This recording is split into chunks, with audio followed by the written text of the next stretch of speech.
we are going to discuss the unit number 4 of part first of 12th class physics.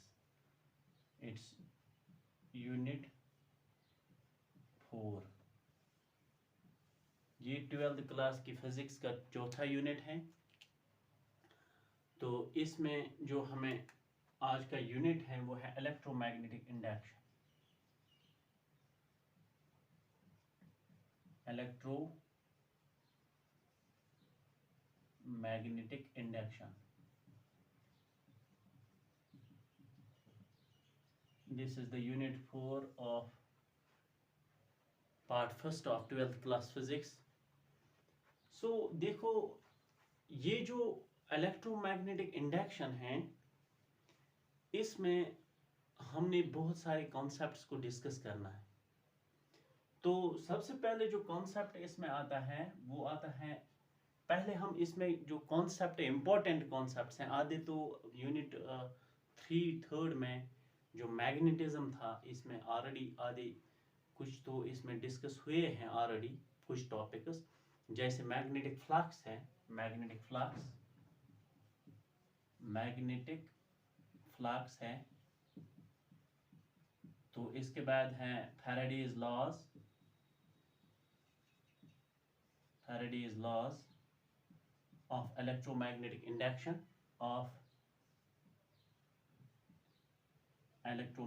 Induction इसके बाद आएगा इसमें लेंज़ेस law, इसके बाद आएगा eddy currents,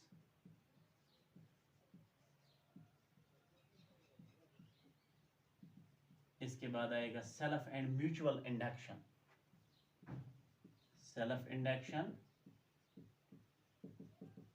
and mutual induction.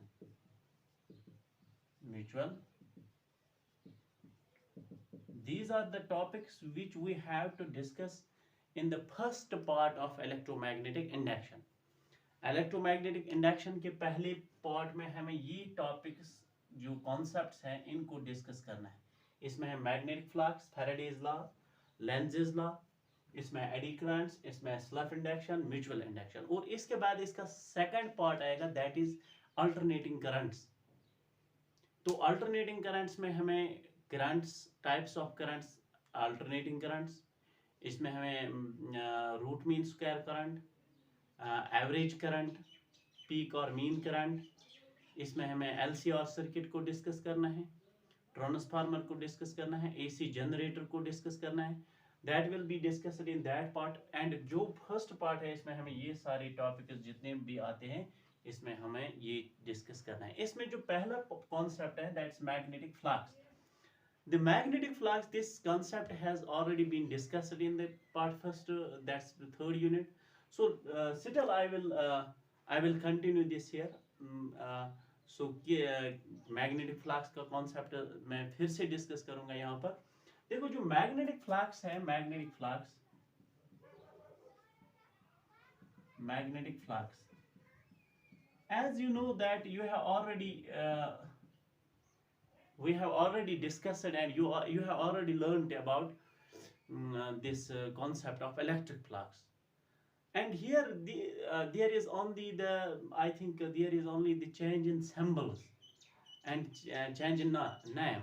जैसे हमने उसमें पढ़ा था what's electric flux? It's the total number of electric field lines passing through the surface or passing through any area. So same is the case of magnetic field or magnetic flux. You know, magnetic flux or magnetic field, it is the number of a magnetic field line passing through the surface. Number of magnetic field lines. For example, if you have a magnetic field, let us suppose this is magnetic field, और इस magnetic field में एक surface है, हमने एक surface को रखा है।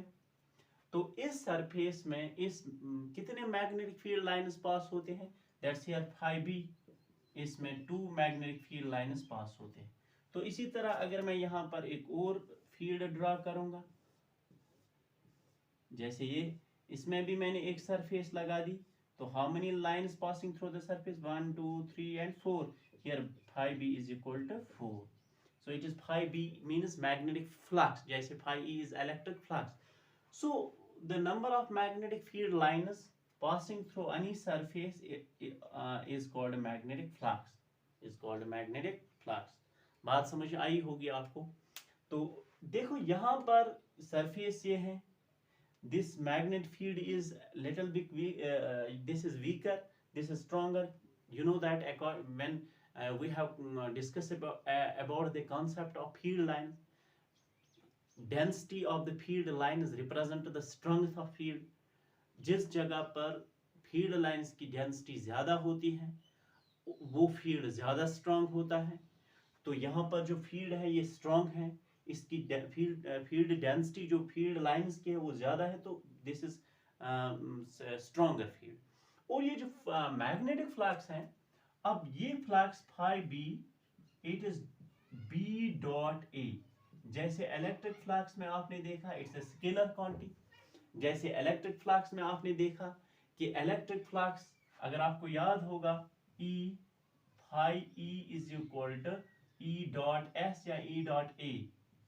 That's electric dot product of electric field and area vector. Here it is dot product of magnetic field and area vector. So अगर हम इसको थोड़ा सा elaborate करेंगे तो phi भी बन जाएगा BA cos of theta, where theta is the small angle between B and A.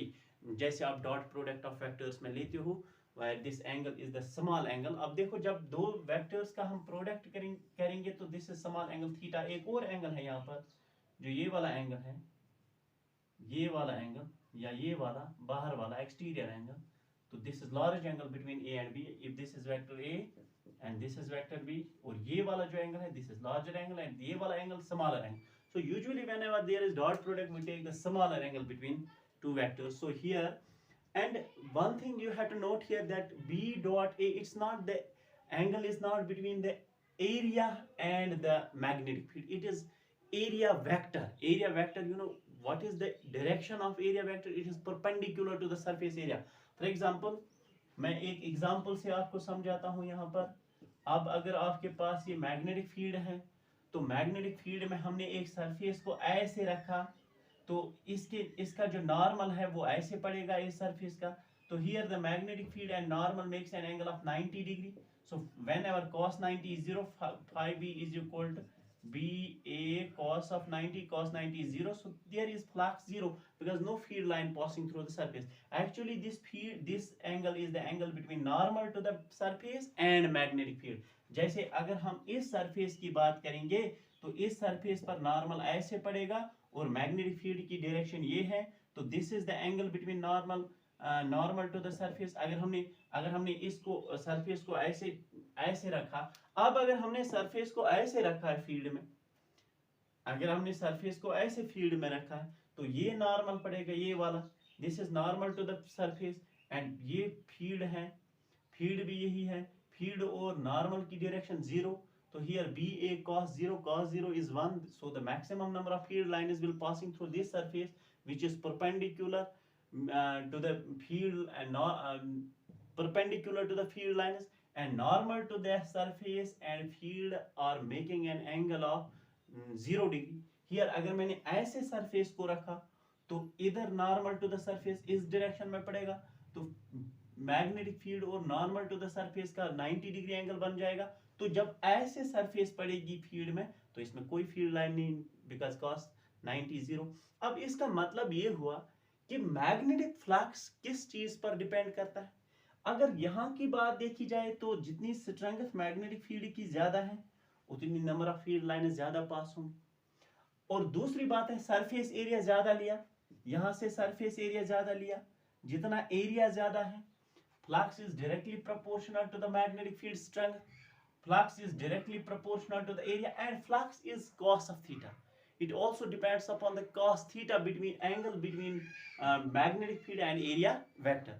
तो ये तीन चीज अगर हम चेंज करेंगे, if we change these three things, that is magnetic flux, that is area vector, that is angle between magnetic flux and area vector, इन तीन चीजों में अगर कोई भी चीज चेंज होगा, कोई भी क्वांटिटी चेंज होगी, जैसे मैग्नेटिक फील्ड है एरिया है एंड, तो इससे क्या होगा इससे फील्ड चेंज होगा, इससे मैग्नेटिक फ्लक्स चेंज होगा। और ये मैग्नेटिक फ्लक्स की जो बात है, ये जो मैं बात कर रहा हूँ मैग्नेटिक फ्लक्स की, मैंने इसको इसलिए डिस्कस किया क्योंकि जो फैराडेज लॉज है वो मैग्नेटिक फ्लक्स पर ही बेस्ड है।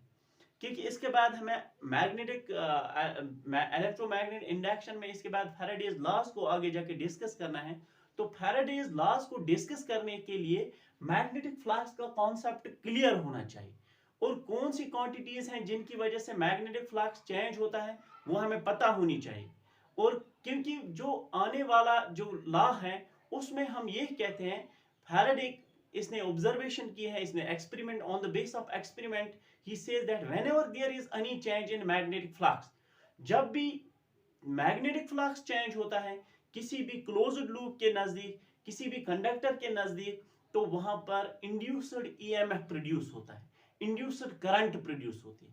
तो मैग्नेटिक फ्लक्स के चेंज होने से इंड्यूस्ड करंट या इंड्यूस्ड ईएमएफ का प्रोड्यूस होना जो है, तो सबसे पहले एक स्टूडेंट को यह समझना है कि मैग्नेटिक फ्लक्स किन क्वांटिटीज पर डिपेंड करता है और ये कैसे चेंज हो सकता है।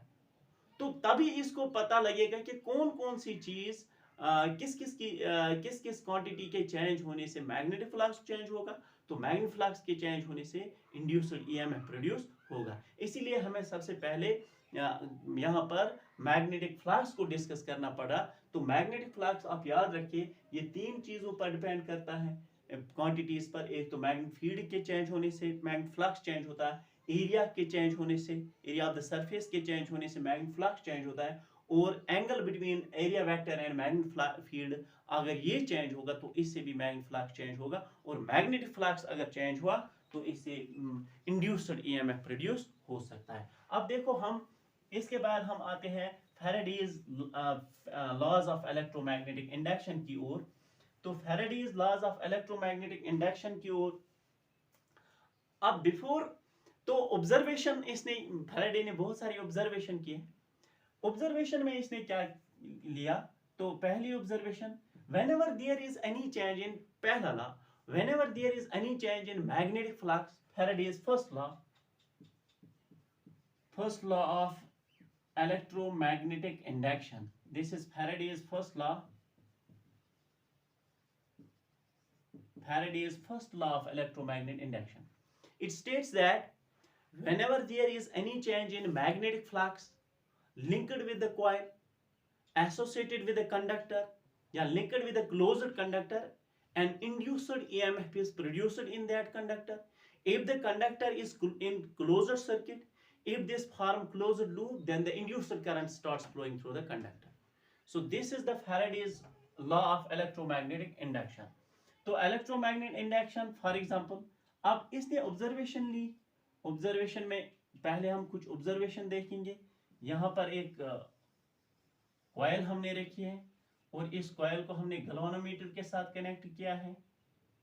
तो गैल्वेनोमीटर जब हमने इस व्हेन दिस इज मैग्नेट, तो मैग्नेटिक डाइपोल है बार मैग्नेट, ये इसका ले लो साउथ पोल, ये नॉर्थ पोल है, तो ये बन गया बार मैग्नेट। अब देखो जब तक ये बार मैग्नेट और ये कॉइल रेस्ट में है, if there is no relative motion between the bar magnet and coil, then there is no deflection. You know that whenever there is any sort of current flowing in this closed circuit, the galvanometer should show the deflection. It shows the deflection. When it shows the deflection, it means it shows the presence of current. It shows the presence of current. अब यहाँ पर क्या होता है, यहाँ पर क्या होता है कि जब हमने इस मैग्नेट और इस कॉइल को रेस्ट में रखा, तो मैग्नेट की वजह से तो मैग्नेटिक फील्ड तो है, because magnetic field lines they go from inside outside, they go from north to south and inside they go from south to north. अब ये ऐसे है, मैग्नेटिक फील्ड तो होगा इसमें, but this is magnetic field lines, this magnetic flux, but this magnetic flux is constant because constant है। तो constant means there is no relative motion between magnet and coil। अब अगर मैंने ऐसा किया कि इस मैग्नेट को कॉइल की ओर लिया, जब मैं इस मैग्नेट को कॉइल की ओर लेता हूं तो पहले तो ये इसको दो या तीन लाइन्स अप्रोच कर रही थी। हियर कॉइल को 2 या 3 लाइन्स, अब जब मैंने मैग्नेट को चलाना कॉइल की ओर लेना या कॉइल को ही मैग्नेट की ओर, तो number of magnet field lines passing through the coil will increase.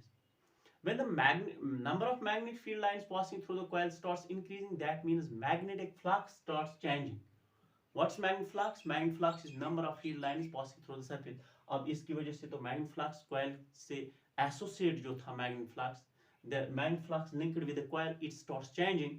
So whenever there is change in the magnetic flux linked with the coil and induced EMF is produced in the current coil, जो इस coil में अब induced EMF induce होता है, तो इस induced EMF की वजह से the current starts flowing through the coil and this shows the deflection and this galvanometer shows the deflection, it shows the presence of current. अब दूसरी बात, अब अगर मैंने मैग्नेट को वापस लिया या मैग्नेट को दूर लिया या कॉइल को दूर लिया, तो पहली observation, when there is no relative motion, when both magnet and coil are in rest, there is no induced EMF, there is no current. अब दूसरी बात है, जब मैंने मैग्नेट को कॉइल की ओर लिया या कॉइल को मैग्नेट की ओर लिया, तो galvanometer shows the deflection. Why? Because the number of field lines associated with this coil, this starts increasing when the magnet approaches the coil or when the coil approaches the magnet. So this flux starts increasing, or it's not necessary it should increase, it starts changing. Whenever there is any change in magnet flux linked with the coil and induced EMF is produced in the coil, and by this induced EMF the induced current starts flowing through the coil and the coil this galvanometer shows deflection. अब अगर मैंने magnet को वापस लिया, coil से दूर लिया, तो इससे क्या होगा? Now the magnetic flux linked with the coil starts decreasing. So decrease होने से भी this shows deflection. There is change. Change means either increase or decrease. Whenever there is any change, it can be increased, it can be decreased. So change होने से, चाहे वो increase हो चाहे वो decrease हो, दोनों सूरतों में क्या होगा? Induced EMF प्रोड्यूस, और लेकिन induced EMF की डायरेक्शन तो लेंसेज ला देता है, यहाँ पर मैं डायरेक्शन की बात नहीं करूंगा, वो आगे जाके किस डायरेक्शन में प्रोड्यूस होगा, कैसे प्रोड्यूस होगा, तो वो आगे जाके हम लेंसेज ला में पढ़ेंगे.